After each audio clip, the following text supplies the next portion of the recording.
Ramdam din ang epekto ng bagyong Uwan sa Metro Manila. Ang ilang lugar nawala ng kuryente. Balitang hatid ni EJ Gomez. Ilang lugar sa Metro Manila ang nakaranas ng pag-ulan simula kagabi. May kasamayang malakas na hangin na nagpatumba sa ilang puno at poste ng kuryente at humambalang sa isang kalsada sa Barangay Kamuning sa Quezon City.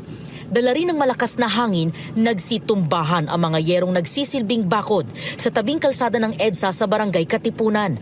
Agad itong nirespondihan ng Barangay Katipunan Disaster and Emergency Response Team. Sa Mandaluyong City, pabalik-balik ang ulan pero wala namang naging mga baha. Pero dahil sa lakas ng hangin, sumabit ang mga sanga ng puno sa bahagi ng Ipantalyon Street sa Barangay Hulo pasado alas 6 kagabi. Nawala ng kuryente sa mga bahay sa Barangay Hulo at Barangay Barangka Drive. Ito po yung puno na sumabog dito sa parking to, posting yan. So kaya nahatak siya lalo nung kuryente.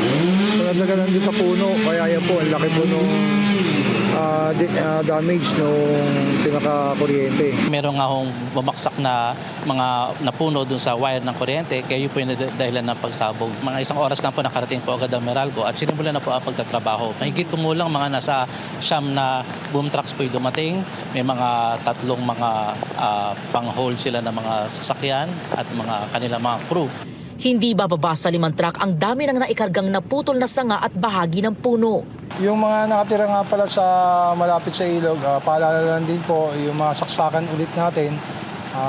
Hanggat maaari po, i-monitor natin para iwas po tayo sa anumang mga sakuna o kalagayan na regarding sa sunog. In case na bumaha, at iwas na rin po tayo sa mga aksidente.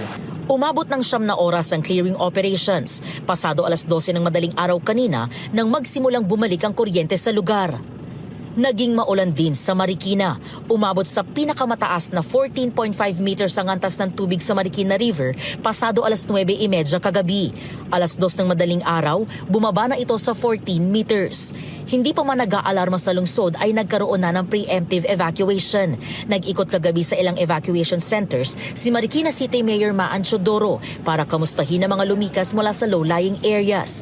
Kabilang sa kanyang binisita ang H. Bautista Elementary School sa Barangay Concepcion 1 at Nangka Elementary School sa Barangay Nangka na kabilang sa pinakamalalaking evacuation centers sa lungsod. EJ Gomez, nagbabalita para sa GMA Integrated News.